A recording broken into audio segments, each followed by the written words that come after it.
Hi, I'm Melanie, and I'm about to get in my trusty four-wheel drive, Audrey, for a trip up the Warrego Highway out past Toowoomba to a little farm called Bellamore. Bellamore is just outside a town in the Darling Downs called Goombungee, and Bellamore is a pretty special place. I was introduced to Bellamore through my horsey contacts because they do equine therapy for kids and adults with ASD, or Autism Spectrum Disorder. Needless to say, more Sibelius on the pedestal. It takes about an hour to get to Bellamore, so we'll see you there. People with an autism spectrum disorder, ASD, have problems with social and communication skills and display restricted, repeative patterns of behavior, interest, or activities. Many people with ASD also have unusual ways of learning, paying attention, or reacting to sensations. In most cases, its causes are unknown. Today, 1 in 80 people are diagnosed with an autism spectrum disorder. Often people with ASD have difficulties in forming social bonds and feel isolated by their disability. Bellamore is a not-for-profit charity that engages with children and adults with autism through animal-assisted and other evidence-based therapies. There are many scientific-based studies that prove the positive influence that comes from human and animal interaction, HIA, and interaction with nature. Not only does HIA decrease cortisol, the stress hormone, but may contribute to OT release in oxytocin, the feel-good hormone, allowing for numerous health and brain benefit. All right, we're at Bellamore. Let's go and catch up with Trina. So I've been to Bellamore before, and I've done a couple of interviews with Trina, and of course one of the things that I asked her is how Bellamore actually started and why she did it.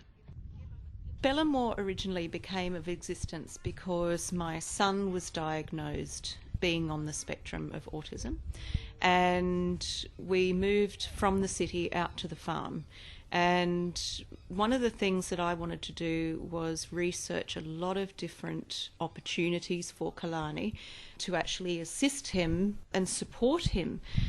And what I actually found through a lot of my research was what is available overseas in places like America and parts of Europe is not available in Australia. And Australia is actually quite far behind the rest of the world when it comes to a lot of other therapies that are not particularly recognised as mainstream therapies, and one of those was the use of equine and farm therapy, as well as gardening and a number of different things, yoga, meditation.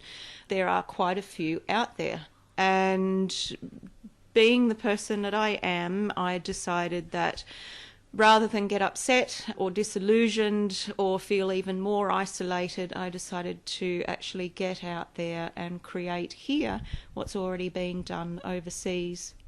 There's also some differences in services out here for a mother with a child with ASD. You know, what sort of gaps are there between the city and the country? The gaps are really large because being out in a rural area, you've got families, they've actually got to move from farms and they've got to move from the life that they've set up to go into larger towns like Toowoomba or big cities like Brisbane to be able to access a range of different therapies that are available. Even what we have in Australia is very limited, so if you think about that context, that it's even limited in cities and large towns like Toowoomba, then in rural areas it's fairly much non-existent.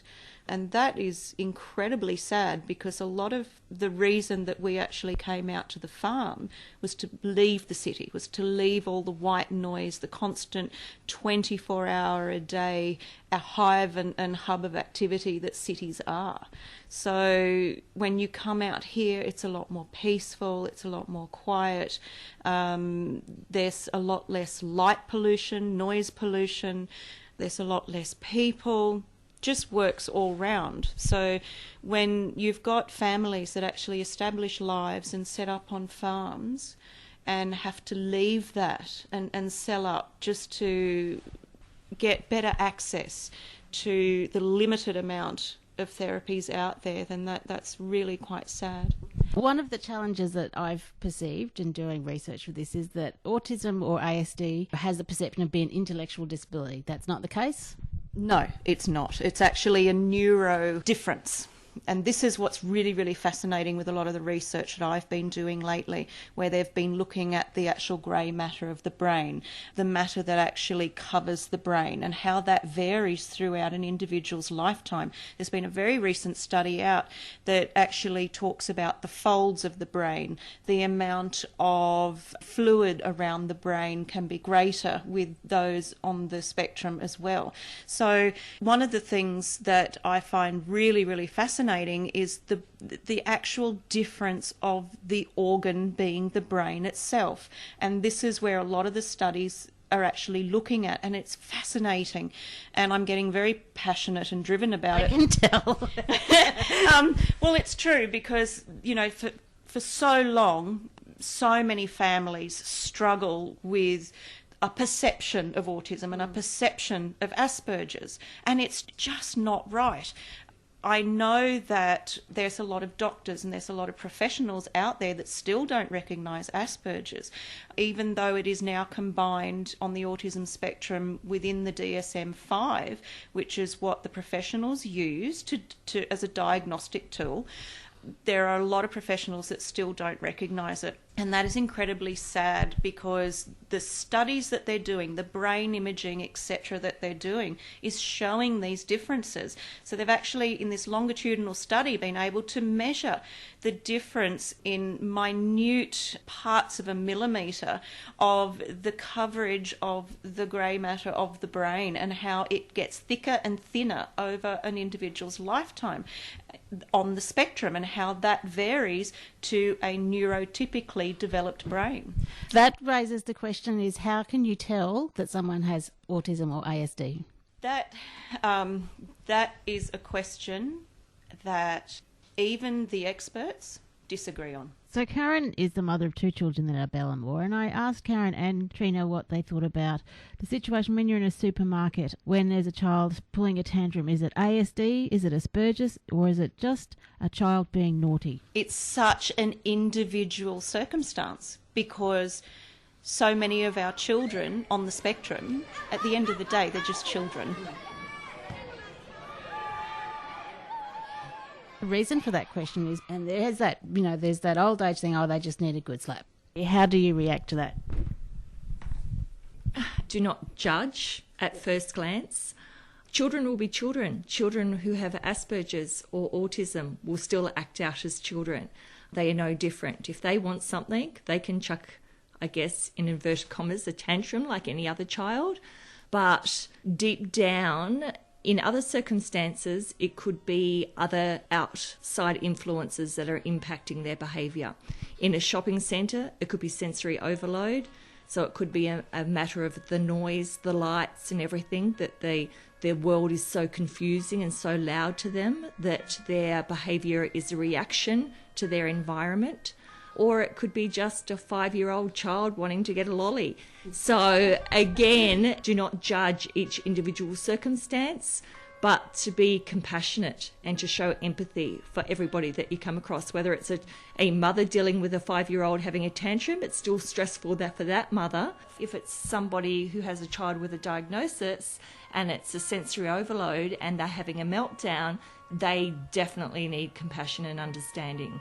And to lay judgment on them is only going to exasperate their feeling of hopelessness. Until you've walked in somebody else's shoes, you should not ever look down on somebody else, because you do not know the journey that they are walking.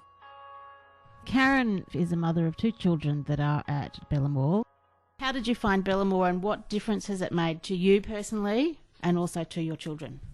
We found Bellamore about 6 months ago? No, about 3 months. It seems a lot longer. It feels like we're part of the Bellamore family now, so it's very hard to tell how long we've been coming out together. My husband is actually in the media, and he was actually doing a story out here, and we were discussing it around the dinner table. And he was saying that he was going out to this farm that specialised in animal therapy to help children on the spectrum and also children who suffered severe anxiety. And at that point in time, I currently homeschooling my youngest son, Ben. And I said, well, can we come along? Can we come along and see what it's all about? It will be a great outing for Ben and we'll be able to see what it's all about. It'll be a learning experience. So we came along and we met Trina and we met Kat, who's the amazing volunteer here who works with the animals. And we haven't looked back. Ben immediately felt calm and at peace with the environment. He connected immediately with Kat and Trina. And we basically started up a conversation which lasted for several hours and really connected. And that's where our friendship and our, involvement in Bellamore originated from. So how has it changed your life as a mother of a child or two children on the spectrum at home and I suppose when you're out here, the difference that you see? For both children, it has two completely different outcomes for both boys. I have James, who's just about to turn 10. James has extreme anxiety. So his anxiety comes across as being very impulsive, very hyperactive, very much acting before he thinks. So he appears to be always on edge. When he came out here the first time, he immediately ran up to the horses and they shied away and tried to get away from him. And immediately he was driven to work out, well, how can I get close to these horses? Because he has a real connection with the animals. And Kat talked about having the calming influence and slowing down the breathing. The animals are very intuitive to your feelings and to your being in that time. So James, being motivated to work with the animals, actually started to breathe. And for the first time in a very long time, I saw him exhale. And that's probably the way I describe it. He exhales every time he comes out here. So he takes a deep breath and lets everything go. And for the first time in 10 years, we've seen him relax, be happy, and be at peace with himself. So that is the greatest influence for James, is to have just the reduction in stress in his mind. So that's going to make your life outside of Bellamore a lot less stressful? It is, definitely. At home, it definitely transfers over into home life. When he gets home, he is calmer and happy just to go off and be by himself. He doesn't need that attention 24/7 that he used to seek. He's just happier within himself. He's got this real sense of peace. So the demanding behaviours, the wanting your attention and always getting into things and us always raising our voices at him is definitely reduced. So that's obviously going to make a difference as he gets older as well, as his own perception of his space in the world. He's becoming more self-aware, and that's the biggest thing, especially as the children grow up. When they're younger, I guess they are very much oblivious to the differences around them. As now that James is about to turn 10, he's becoming a lot more aware that he is different to other children, but he's seeing that that's okay too. Now that it's seeing that, okay, I might not be able to cope in a group situation, but I can relate one-on-one, or I'm starting to learn how to relate one-on-one. And I've got strengths with animals, and, I get to go and do horse riding and do these amazing things that I guess other children don't get to do. So he's seeing a lot of positives in that, but I think it's just really helping him develop his self. Yeah. So yeah, it's really hard to explain in that respect, but he's getting a sense of self-being. I spoke with James about what he thought of Bellamore. Now, how many times have you been to Bellamore, James? So many I don't remember. What do you get out of coming to Bellamore? Oh, it just relaxes me. It helps me calm down. Helps me with my stress. Quite a lot of things. I hear you're going to run Bellamore when you get older. Is that a correct assumption? Well, it's not definite, but it's my dream. So the dream is to run Bellamore. Which part of Bellamore, or what animals do you like the best? Probably right now the puppies and Maestro. Ah, yes, we got lots of puppies. We interviewed the puppies before, but it didn't really work very well. So what were you like when you first came to Bellamore? Oh, I was really, really stressed. I wasn't thinking. I was always moving. I was like, I was out of control, and I came here and I went out and I was like, perfect. Perfect. We were mentioning people throughout history who have actually believed to have had Asperger's, one being Mozart. We were talking about Bill Gates being on the spectrum. It's very interesting because Professor Tony Attwood, who's a leading international expert on Asperger's, one of his favourite quotes, if he doesn't mind if I actually use this quote, is that computers were invented by people with Asperger's, for people with Asperger's, so they can communicate, so they can have a social life. I've also heard another quote that they really do say that we would still be living in caves if it wasn't for people who think outside the square and think outside the box and are able to see the world as a much larger picture than a neurotypical brain does. For example, when the Apollo 13 was coming back to Earth and they'd run out of oxygen, it really was a small group of very highly thinking, highly intelligent men who got them back down to Earth. Okay, stand by 13, we're looking at it. They threw a box at them and said, this is what we've got, do something and get these boys home. Yep. Now, they wouldn't have come home if it wasn't for them. We wouldn't have the advancements in technology, the medical field, the science fields, even art. Van Gogh, Mozart, there's so many. There will always be such a spectrum of the human being. And it's fantastic and it's brilliant that we're able to talk more and more and recognise more and more about the autistic spectrum. Where I think it can be a slightly double-edged sword is that people hear wives' tales or people hear mistruths and then they relate that to people on the spectrum. For instance, one of the latest shootings in America, the media broadcast a day or two after the shooting that, he's got autism. Yep. And then there were a few media organisations that ran with that. And luckily said, not very many. Luckily not very many. And when they did, they had to retract it. The problem is that once they put it out there into society's psyche and into mainstream media, there are a lot of people that then believe that. So because that's the thing too, is that it's not a mental health issue, it's not an intellectual disability. No. Autism, or ASD, which stands for Autism Spectrum Disorder. Yes. And this is, I guess, one of the key things that we're talking about is that it's neither of those two things. It's a neurological disorder. Yes. And it's very complicated. Yes. And this is what you're doing research into, and especially with the equine therapy, is that it's something that's not happening anywhere else in Australia, this research project that you're about to launch into? No, not the particular research project that we're doing. It's actually an Australian first. So tell us a bit about the research project. Oh, the research project is exciting. What we're actually doing is we're going to be measuring the stress hormone cortisol. And we do know that 86% plus of children, adolescents and adults on the spectrum suffer from extreme anxiety. They also have post-traumatic stress disorder. Karen told me a little bit about what that really meant for someone or a child with ASD. James has recently started homeschooling as well, along with Ben.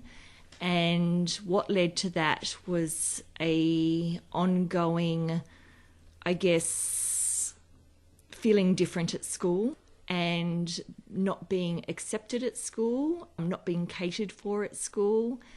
And over time, his anxiety levels become greater and greater and greater to a point that one day he had basically a nervous breakdown at school. How old was he? He was 9.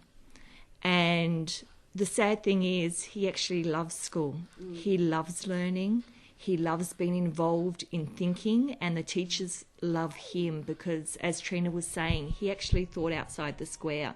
So when all the other students were giving the same answer over and over again, he would come out with something completely different. But the problem with coming out with something completely different is you get laughed at. You get seen as different. You get criticised by your peers. So even though his ideas are fantastic and right, and 99% right, the other kids see him as being different to them. And I guess because the education is not out there to educate about differences, over time this has impacted him. The teasing, which led to bullying, has got to the point of he just couldn't cope anymore.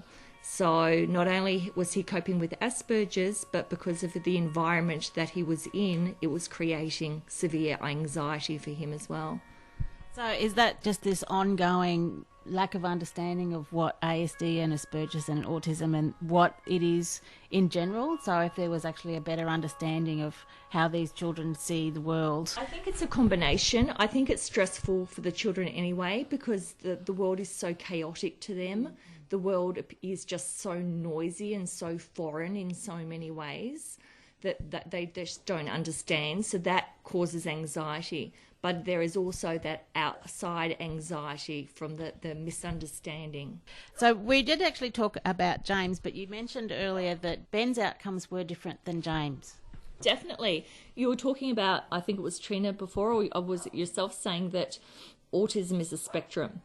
And that is so true when it comes to my two boys. They are completely different. There is a saying, you know one child with autism, you know one child with autism. With my two boys, chalk and cheese, completely different personalities. So where Bellamore has helped James with anxiety, Bellamore has helped Ben with self-confidence. It's helped him realise that he can achieve what he sets his mind towards. So somebody who was really, I guess, hesitant in taking risks is willing to now get up on top of a horse.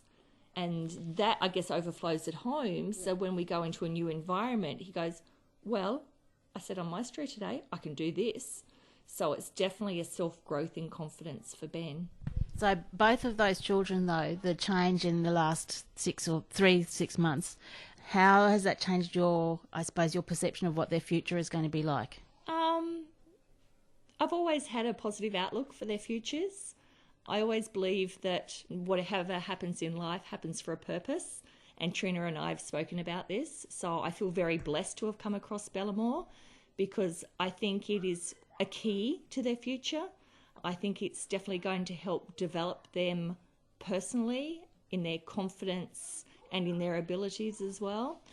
So I have nothing but positive outlook for their future. I have no doubt in my mind that they can go and do whatever they want to do, whether that's be a train driver, be a vet. James actually wants to take over Bellamore.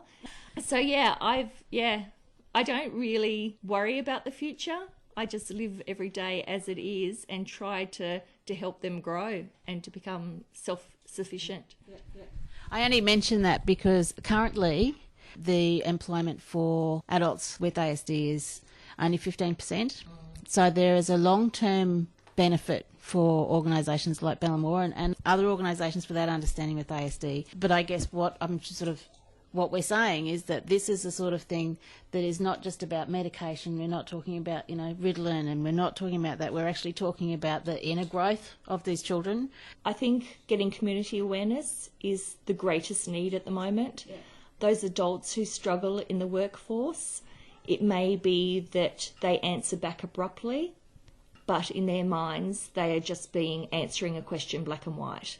But because they don't have the social skills that their peers do, it doesn't mean that they can't do the job.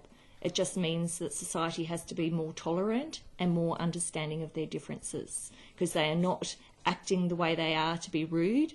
They basically live in a world that for some of them, not all of them, is very black and white.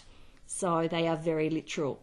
But they've got to be celebrated for their strengths, but not for the challenges that they bring as well. Cortisol. What is cortisol and how does that fit in with ASD and also Bellamore? Cortisol fits in because cortisol is the hormone that the body releases under stress. So when the body is flooded with stress, when the body is flooded with this particular hormone, it has short-term and long-term damage to the body. And one of the things that we do know is we all know, when we're under high stress, we can't think properly, we don't act properly, our bodies don't work properly. So when these children, adolescents and adults are under stress all the time, that is how they live all the time. They don't know what it's like to live without stress. So what is really important to us is that we're able to measure the cortisol, and part of the research project will be measuring the cortisol before they come out for a horse session and measuring it afterwards. And ideally, we've got a number of things that we want to see, but what we want to see is a reduction in stress, because when this body reduces the stress and when it's actually able to flush the cortisol hormone out of the body, then it allows oxytocin, which is our feel-good hormone, to actually kick in. And once the oxytocin kicks in, we become clearer of thought, we become more relaxed, we breathe better, our bodies cope better, and they actually function better, which means our brains are functioning better as well. And once that happens, then there can be quite a reduction. And again, it is a huge spectrum. It can be a very minute reduction to a very large reduction in the external issues at hand. So the ADHD might calm down if they're stimming. So for instance, if they're having to click their fingers or hit their hand on their head, that's all a coping mechanism. And we all do it.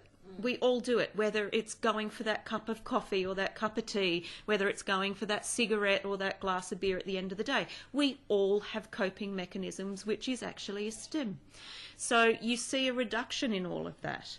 And that is what we're measuring. So it's really interesting because we're not just measuring the stress within the child or the adolescent or the individual with ASD, but we also are looking at the family as a whole and siblings as well. So we're looking at siblings, family and individuals in our research program. Tell me about music and ASD. Oh, music is one of those things that has a global significance with all human beings, whether they are on the spectrum or not. And that's why there is such a spectrum of music as well, from very heavy metal, sort of rock music, and I think there's a couple of others above that, but I'm in my middle ages and I don't really know what they are, to your opera and everything else. They evoke emotion. For instance, my son Kalani, he has a couple of YouTube clips that he just absolutely adheres to and adores because they have this incredible operatic background music to them. And even though it's a really happy visual of the space shuttle coming back into Earth and landing on Earth, he cries because it evokes so much emotion within his body. And it's really quite interesting because for so long we were told that people with ASD lack empathy and they lack compassion.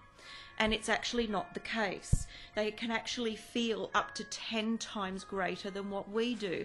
So something that's embarrassing to us is mortifying to them. So, and it's a physical pain too. They actually feel things physically. So that when there's a disagreement within a friendship base or a couple's base, that's when they're seen as unempathetic. But they're not. They're literally shutting down because they don't know how to respond, because that's the social cues, etc. They don't want to say the wrong thing or do the wrong thing because that would just be utterly mortifying, because making mistakes and being seen as having failures, again, is mortifying to them. And it hurts. It physically and utterly hurts. So music is a very, very important part. Bellamore's about coming back to humanity. It's about not just ASD awareness, not just ASD acceptance, but acceptance and awareness of each and every individual and human being in humanity. Well, that's a little bit about ASD, and I hope you have further understanding of what autism and Asperger's and what it means to be on the spectrum. I would just leave you with a quote from Karen that I thought was not just about acceptance of people with autism, but about what we can do as human beings. Each one of us, every human being has a weakness and things that they need to work on. So yeah, to find their strengths and just lift them up and to celebrate who they are as individuals. This feature was made for the Community Radio Network with financial assistance from the Community